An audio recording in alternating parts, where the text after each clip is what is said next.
नमस्कार दोस्तों, आपका स्वागत है आपके अपने चैनल स्टडी वाइन्स ऑफिशियल पर। तो आज की इस वीडियो में हम भारत की नदियों को कवर करेंगे। तो ये टॉपिक थोड़ा लंबा है, इसीलिए हम इसे 3 पार्ट्स में कवर करेंगे। तो वीडियो को शुरू करने से पहले मैं आपको इसका स्ट्रक्चर बता देता हूँ कि हम इसे कैसे कवर करेंगे। तो जो भारत की नदियाँ हैं, इन्हें 2 भाग में बांटा गया है। एक है हिमालयी नदियाँ, दूसरा है प्रायद्वीपीय नदियाँ। जो हिमालयी नदियाँ हैं, इन्हें आगे 3 भागों में बांटा गया है: सिंधु नदी तंत्र, ब्रह्मपुत्र नदी तंत्र और गंगा नदी तंत्र। तो पूरे उत्तर भारत से लेकर पूर्वोत्तर भारत तक, यानी कि नॉर्थ से लेकर नॉर्थ ईस्ट तक इन नदियों का विस्तार है, हिमालयी नदियों का। तो आज के इस वीडियो में हम सिंधु नदी तंत्र और ब्रह्मपुत्र नदी तंत्र इसे कवर करेंगे। इससे नेक्स्ट पार्ट में जो गंगा नदी तंत्र है उसे कवर करेंगे, क्योंकि ये थोड़ा बड़ा टॉपिक है। गंगा नदी तंत्र तो सेकंड पार्ट में कवर करेंगे। और लास्ट वीडियो में हम जो प्रायद्वीपीय नदियां हैं, यानी कि जो मध्य भारत और दक्षिण भारत की नदियां हैं, उन्हें कवर करेंगे। तो ये वीडियो 3 पार्ट्स में आएगी, मतलब कि भारत की नदियाँ हम 3 पार्ट्स में कवर करेंगे। तो आज की इस वीडियो में हम सिंधु नदी तंत्र और ब्रह्मपुत्र नदी तंत्र को कवर करेंगे। तो चलिए बिना देरी किए हुए वीडियो को शुरू करते हैं। और सबसे पहले देखते हैं सिंधु नदी तंत्र। तो सिंधु नदी तंत्र में, जैसा कि नाम से ही क्लियर है, मुख्य नदी होगी सिंधु नदी और बाकी की नदियाँ इसकी सहायक नदियाँ होंगी। तो सबसे पहले देखते हैं सिंधु नदी। सिंधु नदी 3 देशों में होकर बहती है। कौन कौन से? चीन, भारत और पाकिस्तान। तो सिंधु नदी चीन के तिब्बत में मानसरोवर झील से निकलती है। तो ये चीन के तिब्बत में मानसरोवर झील से निकलती है और उसके बाद भारत के लद्दाख में एंटर करती है। तो फिर भारत के लद्दाख से होते हुए ये पाकिस्तान में जाती है और पाकिस्तान से गुजरते हुए अरब सागर में गिर जाती है। तो इसका उद्गम स्थल कहाँ हुआ? उद्गम स्थल क्या होता है? जहाँ से नदी की शुरुआत होती है। और मुहाना क्या होता है? जहाँ पर नदी खत्म होती है। तो सबसे पहले देखते हैं उद्गम स्थल। तो उद्गम स्थल है तिब्बत में मानसरोवर झील। याद रखिएगा, मानसरोवर झील से ये निकलती है। और मुहाना क्या है? कहाँ पर जाकर गिरती है? तो अरब सागर में। तो ये दोनों याद रखिएगा। तो उसके बाद है कि सिंधु नदी तंत्र में 2 नदियाँ तिब्बत से आती हैं। तो ये भी इम्पोर्टेंट है, क्योंकि जो बाकी नदियाँ हैं सिंधु नदी तंत्र की, वो भारत से निकलती हैं। पर 2 नदियाँ हैं जो भारत से बाहर चीन के तिब्बत से निकलती है। कौन कौन सी? एक तो खुद सिंधु नदी, ये भी मानसरोवर झील से निकल रही है, और दूसरी सतलुज नदी। तो ये भी देखिए, ये भी सा से शुरू हो रही है और ये भी सा से शुरू हो रहा है। मतलब कि सतलुज और सिंधु दोनों की शुरुआत सा से ही हो रही है। और एक है पहली नदी, मतलब कि सिंधु नदी तंत्र के सबसे ऊपरी नदी, और एक है सबसे लास्ट वाली नदी। ये दोनों नदियाँ भारत के बाहर मानसरोवर झील से निकलती हैं और बाकी की नदियाँ भारत से ही निकलती हैं। तो सिंधु नदी के दाएं तट पर भारत का लेह शहर स्थित है। कई बार ये क्वेश्चन पूछा जाता है कि किस नदी के तट पर कौन सा शहर स्थित है। तो जो लेह शहर स्थित है, ये सिंधु नदी के दाएं तट पर स्थित है। याद रखिएगा। अब हमने सिंधु नदी के बारे में पढ़ लिया। एक बार हम इसकी सहायक नदियाँ मैप में देख लेते हैं, उसके बाद डिटेल में पढ़ेंगे। तो सबसे पहले देखते हैं झेलम नदी। तो सिंधु नदी यह सबसे ऊपर, उसके बाद इसकी सहायक नदी है झेलम नदी। तो झेलम नदी के बाद है चिनाब नदी। यही इसका सही क्रम है, याद रखिएगा। सबसे ऊपर है झेलम, उसके बाद है चिनाब, और उसके बाद है रावी नदी, उसके बाद है व्यास नदी, और सबसे लास्ट में है सतलुज नदी। सिंधु नदी तंत्र की शुरुआत सा से ही हो रही है, सिंधु से, और ख़त्म भी सा पर ही हो रही है, यानी कि सतलुज पर। सा से शुरू होकर सा पर ही ख़त्म हो रही है। तो सही क्रम क्या है? सबसे ऊपर है झेलम, फिर चिनाब, फिर रावी, व्यास और सतलुज। चिनाब नदी सिंधु नदी की सबसे बड़ी सहायक नदी है। कई बार ये क्वेश्चन एग्जाम में पूछा गया है कि चिनाब नदी सबसे बड़ी सहायक नदी है किसकी? सिंधु नदी की। तो ये सहायक नदियों में सबसे बड़ी बहन है, बाकी की इसकी छोटी बहनें हैं। तो बड़ी बहन का क्या काम होता है कि छोटी बहनों की उंगली पकड़कर उनको रास्ता दिखाना। तो यही काम इसका है। ये चिनाब नदी सबसे बड़ी बहन है, बाकी की बहनें इसमें मिल जाती हैं, इसकी उंगली पकड़ लेती हैं और ये उनको उसके मंजिल तक पहुंचाती है। यानी कि बड़ी बहन के हिसाब से ये उनको रास्ता दिखाती है। ये सब नदियाँ इनमें जाकर मिल जाती हैं, मतलब कि जो बाकी की नदियाँ हैं ये चिनाब में मिल जाती हैं और चिनाब जाकर सिंधु नदी में मिल जाती है। इस प्रकार जो पांचों की पांचों नदियाँ हैं ये सिंधु नदी में मिल जाती है। आशा करता हूँ आपको ये याद रहेगा। तो अब आगे देखते हैं। जैसा कि आप मैप में देख रहे हैं, ये जितनी भी नदियाँ हैं ये भारत होते हुए पाकिस्तान जा रही हैं। इसीलिए पाकिस्तान को ये डर सता रहा था कि कहीं भारत इन नदियों को रोक न दे। इसीलिए भारत और पाकिस्तान के मध्य एक समझौता हुआ जिसे कहते हैं सिंधु जल समझौता। ये क्या है इसे देख लेते हैं। तो सिंधु नदी तंत्र के जल को लेकर भारत और पाकिस्तान के बीच 1960 में सिंधु जल समझौता हुआ जिसे कहते हैं इंडस रिवर ट्रीटी।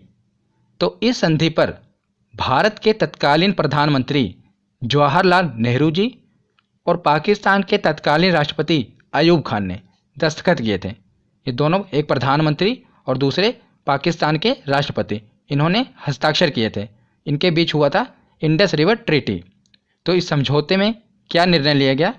जैसा कि आप जानते हैं सिंधु नदी तंत्र में कितनी नदियां हैं? तो 6 नदियां हैं।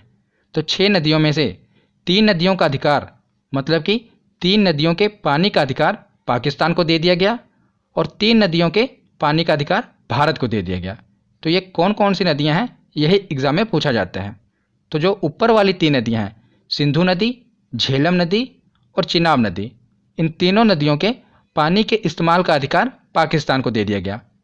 और जो नीचे की 3 नदियां हैं, रावी, व्यास और सतलुज, इन तीनों नदियों का अधिकार भारत को दे दिया गया। तो ऊपर की 3 नदियों का इस्तेमाल पाकिस्तान करेगा और नीचे की 3 नदियों का इस्तेमाल भारत करेगा। तो इस समझौते के तहत जो ऊपर की 3 नदियां हैं इनका पानी भारत नहीं रोक सकता। वहाँ पर विद्युत उत्पन्न कर सकता है, मतलब कि बिजली का उत्पादन कर सकता है, पर पानी नहीं रोक सकता।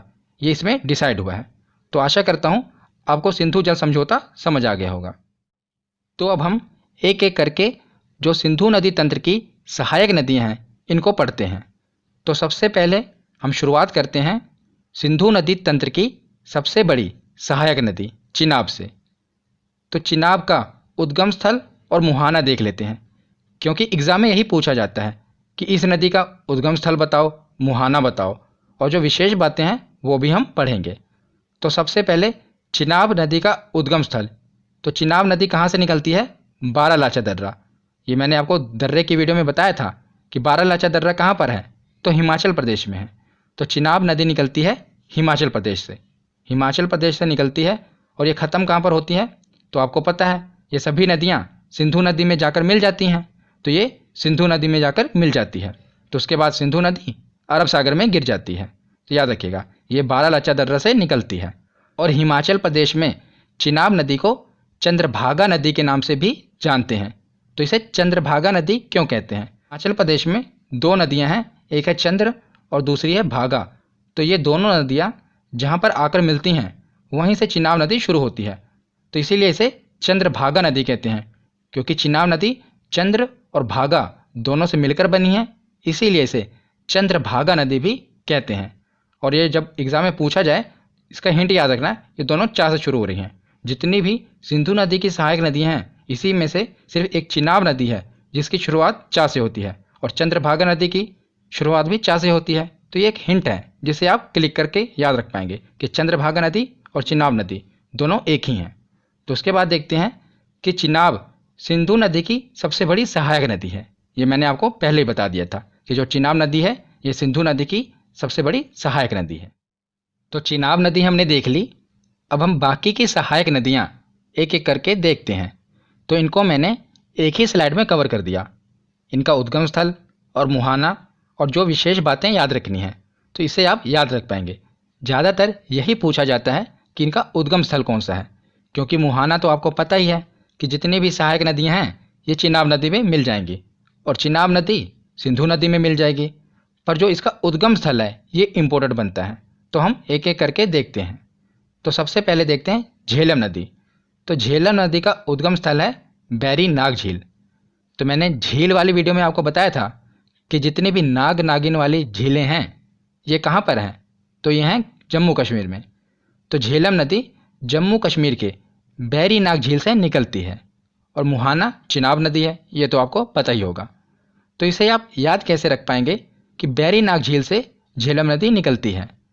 तो जैसा कि इस झील में लिखा है नाग, तो इसके पीछे है ना नाग, तो जो नाग नागिन हैं इनको कोई आम नदी नहीं झेल सकती, तो कोई ऐसी नदी हो जो इनको झेल पाए। तो इस नदी का नाम ही रख दिया गया झेलम। ये इतने नाग नागिनों को झेल रही है, इसीलिए इसका नाम पड़ गया झेलम नदी, क्योंकि ये बहुत से नाग नागिन को झेल रही है। एक तरीका है जिसे आप याद रख पाएंगे। तो ये भी याद रखना कि जो श्रीनगर है ये झेलम नदी के तट पर है। साथ ही साथ जो इम्पोर्टेंट बातें हैं वो मैं आपको बता रहा हूँ। तो श्रीनगर झेलम नदी के तट पर है, याद रखिएगा। तो झेलम नदी के बाद देखते हैं रावी नदी। तो रावी नदी निकलती है रोहतांग दर्रा से। रोहतांग दर्रा मैंने आपको दर्रे वाली वीडियो में बताया था, ये है हिमाचल प्रदेश में। और इसका मुहाना तो चिनाब नदी, ये तो आपको पता ही होगा। तो रावी नदी निकलती है रोहतांग दर्रे से। रोहतांग ये रा से शुरू हो रहा है, ये ऐसे हिंट है एक, याद रख लेना कि रा से ये भी है, रा से ये भी है। तो रोहतांग दर्रे से निकलती है रावी नदी। और जो लाहौर शहर है पाकिस्तान का, लाहौर बहुत ही फेमस शहर है लाहौर, ये रावी नदी के तट पर ही है। तो कई बार एग्जाम में पूछा जाता है कि लाहौर किस नदी के तट पर है, ये इंपॉर्टेंट है। तो ये है रावी नदी के तट पर, याद रखिएगा। तो झेलम और रावी ये हमने देख लिया। अब हम देखते हैं सतलुज। तो सतलुज नदी राकसताल जो कि मानसरोवर झील है तिब्बत में, वहाँ से निकलती है। तो मैंने आपको शुरुआत में बताया था कि दो नदियाँ हैं, एक तो सिंधु नदी और एक है सतलुज नदी। दोनों साथ से शुरुआत हो रही है, एक है पहली और एक है आखिरी। ये दोनों भारत के बाहर मानसरोवर झील से निकलती हैं। इसी प्रकार जो सतलुज नदी है वो कहाँ से निकल रही है, मानसरोवर झील के राकसताल से, याद रखिएगा। तो जो भाखड़ा बांध है ये सतलुज नदी पर है। कई बार एग्जाम में पूछा गया है कि भाखड़ा बांध किस नदी पर है, तो याद रखिएगा सतलुज नदी पर है भाखड़ा बांध। जितने भी बांध हैं इम्पोर्टेंट, मैं उस पर एक वीडियो लेकर आऊँगा, पर अभी आप देख लीजिए कि सतलुज नदी पर है भाखड़ा बांध। तो उसके बाद है व्यास नदी। ये सिंधु नदी तंत्र की आखिरी सहायक नदी है। तो याद रखिएगा रावी और व्यास दोनों का उद्गम स्थल रोहतांग दर्रा ही है, जो कि हिमाचल प्रदेश में है। कौन कौन सा, रावी और व्यास। इसे अगर मैं आपको एक हिंट बताऊं तो ये आप ऐसे याद रख सकते हैं, जैसा कि मैंने आपको बताया था कि रावी नदी कहाँ से निकलती है, तो रा से शुरू हो रही है रोहतांग दर्रे से। उसी प्रकार आप रावी लिख लीजिए, रावी ये कहाँ से निकल रही है, रोहतांग दर्रे से। तो रा से रावी हो गया और वा से व्यास हो गया, तो दोनों रोहतांग दर्रे से निकल रही हैं।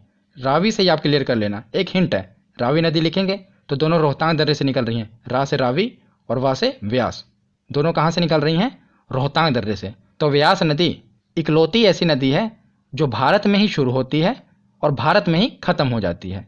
तो ये सतलुज नदी में जाकर मिल जाती है और सतलुज नदी इसे चिनाब नदी में मिला देती है। तो याद रखिएगा ये भारत में ही शुरू होती है और भारत में ही ख़त्म हो जाती है। और सबसे ज़्यादा इम्पोर्टेंट है पंजाब के हरिके क्षेत्र में सतलुज और व्यास का ये जहाँ पर संगम हो रहा है, यहीं से एक नहर निकलती है जिसे कहते हैं इंदिरा गांधी नहर। ये भारत की सबसे बड़ी नहर है, इसीलिए इम्पोर्टेंट है, याद रखिएगा। जहाँ पर सतलुज और व्यास का संगम हो रहा है यहीं से निकलती है एक नहर जिसका नाम है इंदिरा गांधी नहर, और ये हमारे भारत की सबसे बड़ी नहर है। तो सिंधु नदी तंत्र के बाद अब देखते हैं ब्रह्मपुत्र नदी तंत्र। तो ब्रह्मपुत्र नदी भी तिब्बत के मानसरोवर झील के पास से निकलती है। तो तीन नदियां हो गईं जो मानसरोवर झील से निकलती हैं। कौन कौन सी, सिंधु, सतलुज और ये ब्रह्मपुत्र नदी। तो ये एग्ज़ाम में पूछा जाता है कि मानसरोवर झील से कौन सी तीन नदियां निकलती हैं। तो तीन नदियां हैं सिंधु, सतलुज और ब्रह्मपुत्र। तो यह है तीन देशों से होकर बहती है ब्रह्मपुत्र नदी। कौन कौन से, चीन, भारत और बांग्लादेश। तो ये चीन के तिब्बत से निकलती है और भारत में यहाँ पर अरुणाचल प्रदेश में है नामचा बरवा पर्वत। मैंने आपको पर्वत वाली वीडियो में बताया था। तो यहाँ से टकराकर ये यू टर्न लेती है और भारत में प्रवेश करती है। तो भारत से होते हुए ये बांग्लादेश में जाती है और बांग्लादेश से ये सीधा बंगाल की खाड़ी में जाकर गिर जाती है। तो याद रखिएगा चीन, भारत और बांग्लादेश, ये 3 देशों से होकर गुजरती है। और ब्रह्मपुत्र की कुल लंबाई है 2900 किलोमीटर। इसकी टोटल लंबाई 2900 किलोमीटर है, पर भारत में इसकी लंबाई है 916 किलोमीटर। और ब्रह्मपुत्र भारत की सबसे चौड़ी नदी है, याद रखिएगा यह सबसे चौड़ी नदी है भारत की। और ब्रह्मपुत्र नदी को अन्य नामों से जाना जाता है, मतलब इसके और भी नाम हैं और यही इम्पोर्टेंट है। तो तिब्बत में इसे जानते हैं यारलुंग सांगपो नाम से। तो तिब्बत में ब्रह्मपुत्र नदी को कहते हैं सांगपो नदी। और अरुणाचल प्रदेश में, जब ये अरुणाचल प्रदेश में एंटर करती है तो इसे कहते हैं दिहांग नदी। और यही नदी जब आगे बढ़कर असम में जाती है तो असम में कहते हैं ब्रह्मपुत्र नदी।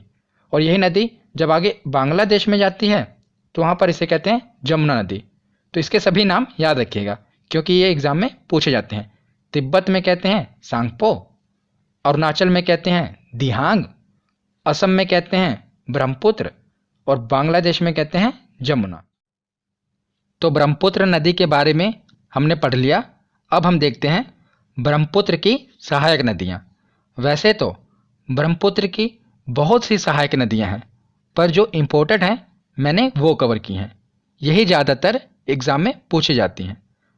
अगर आप ग्रुप डी की तैयारी कर रहे हैं या खलासी की तैयारी कर रहे हैं तो सीधा बस सहायक नदियाँ याद रख लीजिए, वही पूछा जाएगा कि कौन सी सहायक नदी ब्रह्मपुत्र की सहायक नदी है।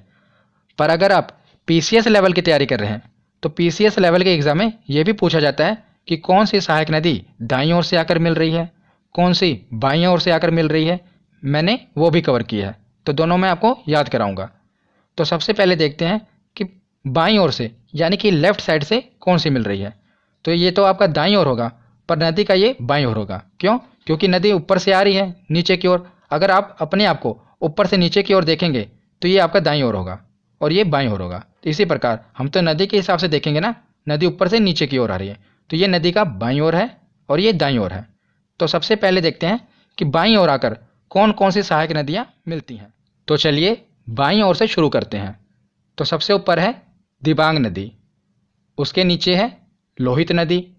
और याद रखिएगा लोहित नदी को खूनी नदी भी कहते हैं।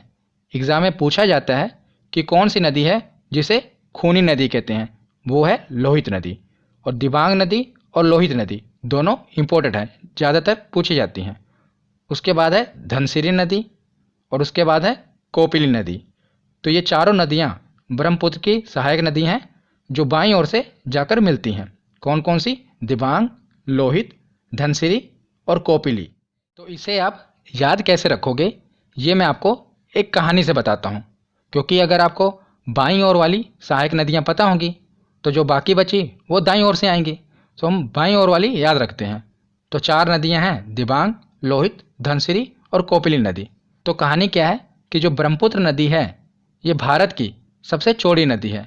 इसमें तैरना आसान नहीं है क्योंकि जो इसका प्रवाह है वो काफ़ी तेज होता है और काफ़ी चौड़ी नदी है। तो अगर किसी आदमी को जिसको स्विमिंग ना होती हो उसे इस नदी के पास ले जाया जाए और तैरने को कहा जाए तो उसका दिल जोर से धक धक करने लगेगा। वो डर जाएगा कि भाई मैं कैसे तैर पाऊँगा, इसमें तो बड़े बड़े जो स्विमर हैं वो भी तैर नहीं पाएंगे। तो याद रखिएगा उसका दिल धक धक करने लगेगा। उसी से हम याद रखेंगे। देखिए यह है दिबांग नदी और यह है लोहित, दोनों की शुरुआत हो रही है दिल। तो हो गया दिल, यह धनसिरी ध और आगे है कोपिली क। तो दिल धक, दिल धक से आप याद रखेंगे। ये तो आप याद रख लेंगे कि इसकी सहायक नदी हैं, पर अगर आपको ये याद ना रहा कि दाईं ओर से मिलती हैं तो कि बाईं ओर से मिलती हैं, ये कैसे याद रख पाएंगे। तो जो आपका दिल धक धक हो रहा है आप हाथ लगाइए, दाईं ओर हो रहा है या बाईं ओर। तो आपको पता चल गया होगा कि ये जो दिल है हमारा बाईं ओर है। तो इसे याद रख पाएंगे कि दिल धक धक हो रहा है तो बाईं ओर है दिल, तो ये बाईं ओर से मिलती हैं। तो ये आप याद रख लीजिएगा। तो उसके बाद देखते हैं अब हम दाईं ओर वाली नदियाँ। बाईं ओर वाली याद हो गई, अब दाईं ओर वाली देखते हैं। तो सबसे इम्पोर्टेंट है तिस्ता। तिस्ता नदी जो है ये चोलामू झील से निकलती है। झील वाली वीडियो में मैंने आपको बताया था कि जो चोलामू झील है ये भारत की सबसे ऊंची झील है, सिक्किम में है। तो वहीं से निकलती है तिस्ता नदी और वहाँ से आकर ये मिल जाती है ब्रह्मपुत्र नदी में। उसके बाद है संकोश नदी और उसके बाद है मानस नदी और उसके बाद है सुबनसिरी नदी। तो ये 4 नदियाँ हैं, ये मिलती हैं दाईं ओर से और ये हैं 4 नदियाँ, ये मिलती हैं बाईं ओर से। तो बाईं ओर वाली या तो आपको याद रहेंगी ना कि दिल धक धक करने लगता है। अगर कोई आदमी ब्रह्मपुत्र में तैरने को कह दे तो दिल धक से याद रखेंगे, और दिल धक धक हमारा दिल कहाँ पर है, तो बाईं ओर है, तो ये बाईं ओर से मिलती हैं। तो उसके बाद लास्ट में देखते हैं कि दुनिया का सबसे बड़ा नदी द्वीप माजुली, जो कि ब्रह्मपुत्र नदी में ही है और ये असम में है। जो जहाँ से असम में ब्रह्मपुत्र नदी गुजरती है ना, वहीं पर सबसे बड़ा नदी द्वीप है माजुली। ये दुनिया का सबसे बड़ा नदी द्वीप है और असम ने तो इसे द्वीप जिला भी घोषित कर दिया है। इसको एक जिला घोषित कर दिया है माजुली के। याद रखिएगा, इतना बड़ा ये द्वीप है माजुली द्वीप, ये ब्रह्मपुत्र नदी पर है। तो यहाँ पर हमारा थ्योरी सेक्शन कंप्लीट होता है। अब हम देखते हैं कि हमारे प्रीवियस ईयर के क्वेश्चन कितने सही होते हैं। तो चलिए प्रीवियस ईयर के क्वेश्चन लगाते हैं। तो चलिए प्रीवियस ईयर क्वेश्चन देखते हैं कि हमारे कितने क्वेश्चन सही होते हैं। सबसे पहला प्रश्न है कि सिंधु नदी का उद्गम स्थल कौन सा है। तो बताइए कि सिंधु नदी का उद्गम स्थल कौन सा है। तो ये कहाँ से निकलती है, मानसरोवर झील से। इसका ऑप्शन होगा ए। अगला प्रश्न है कि तिब्बत के मानसरोवर झील से कौन सी नदी निकलती है। तो तिब्बत के मानसरोवर झील से 3 नदियाँ निकलती हैं। कौन कौन सी, सिंधु, सतलुज और ब्रह्मपुत्र। तो इसका सही ऑप्शन होगा ऑप्शन डी, तीनों नदियाँ तिब्बत के मानसरोवर झील से निकलती हैं। अगला प्रश्न है कि सिंधु नदी जल समझौते के अनुसार कौन सी नदी पाकिस्तान द्वारा शासित नहीं है। मतलब कि किस नदी का अधिकार पाकिस्तान को नहीं है। तो 3 नदियां थी ऊपर वाली, कौन कौन सी थी, सिंधु, झेलम और चिनाब। ये 3 नदियां हैं पाकिस्तान के अधिकार में। तो बची कौन, रावी। इस पर पाकिस्तान का शासन नहीं है, तो याद रखिएगा कौन सी, रावी नदी। अगला प्रश्न देखते हैं कि सिंधु नदी की सबसे बड़ी सहायक नदी कौन सी है। तो कौन सी है सबसे बड़ी सहायक नदी, तो यह है चिनाब नदी। यही है ना सबसे बड़ी बहन चिनाब नदी, यही सिंधु नदी की सबसे बड़ी सहायक नदी है। अगला प्रश्न है कि मानस नदी किस नदी की सहायक नदी है। तो बताइए मानस नदी किस नदी की सहायक नदी है। तो यह है ब्रह्मपुत्र नदी की सहायक नदी। और बताइए दाईं ओर से मिलती है ये बाईं ओर से। तो दिल धक में तो ये आ नहीं रहा ना, दिल धक, तो बचा है ये, तो ये राइट साइड से मिलेगी, मतलब कि दाईं ओर से। तो याद रखिएगा। अगला प्रश्न है कि भारत में सांगपो नदी को किस नाम से जाना जाता है। तो सांगपो नदी को किस नाम से जानते हैं, तो ब्रह्मपुत्र नदी के नाम से जानते हैं भारत में। सांगपो नदी को, मतलब कि ब्रह्मपुत्र नदी को तिब्बत में कहते हैं सांगपो नदी, और भारत में अरुणाचल प्रदेश में कहते हैं दिहांग, और असम में कहते हैं ब्रह्मपुत्र। तो अगला प्रश्न है रावी नदी का उद्गम स्थल कौन सा है। तो बताइए रावी नदी कहाँ से निकलती है। तो मैंने आपको बताया था दोनों की शुरुआत हो रही है रारा से। तो इसका सही ऑप्शन होगा ऑप्शन ए, रोहतांग दर्रा। रोहतांग दर्रे से निकलती है रावी नदी। अगला प्रश्न है कि अरुणाचल प्रदेश में प्रवेश करने के बाद ब्रह्मपुत्र नदी को किस नाम से जाना जाता है।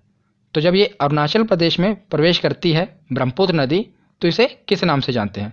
तो इसे कहते हैं दिहांग नदी। अरुणाचल प्रदेश में प्रवेश करती है तो दिहांग कहते हैं, जब असम में जाती तो इसे ब्रह्मपुत्र कहते हैं, याद रखिएगा। तो अगला प्रश्न है कि हिमाचल प्रदेश में चंद्रभागा नदी किसको कहते हैं। तो बताइए इसकी भी ट्रिक क्या थी। तो चा से शुरुआत हो रही है, चा से इसकी भी शुरुआत हो रही है, तो चंद्रभागा नदी को ही चिनाब नदी कहते हैं। चिनाब नदी को चंद्रभागा नदी क्यों कहते हैं, क्योंकि ये चंद्रा और भागा नदी से मिलकर बनी है, इसीलिए इसे चंद्रभागा नदी कहते हैं। अगला प्रश्न है कि भारत की सबसे चौड़ी नदी कौन सी है। तो बताइए कौन सी है चौड़ी नदी। तो ये है ब्रह्मपुत्र नदी। अगला प्रश्न है कि दुनिया का सबसे बड़ा नदी द्वीप माजुली किस नदी पर है। तो माजुली नदी द्वीप है ब्रह्मपुत्र नदी में। कहाँ पर, असम में। और आज की वीडियो का आखिरी प्रश्न है कि लाहौर किस नदी के तट पर है। तो लाहौर किस नदी के तट पर है। तो यह है रावी नदी। मैंने आपको कहा था ये इंपॉर्टेंट है, याद रखिएगा कि लाहौर किस नदी के तट पर है, तो रावी नदी के तट पर। तो यहाँ पर हमारा सिंधु नदी तंत्र और ब्रह्मपुत्र नदी तंत्र दोनों खत्म हो गया। हमने प्रीवियस ईयर क्वेश्चन भी देख लिए। इससे अगली वीडियो में हम देखेंगे गंगा नदी तंत्र। तो आशा करता हूँ आपको ये वीडियो समझ में आई होगी। कैसी लगी ये वीडियो कमेंट सेक्शन में ज़रूर बताना। धन्यवाद।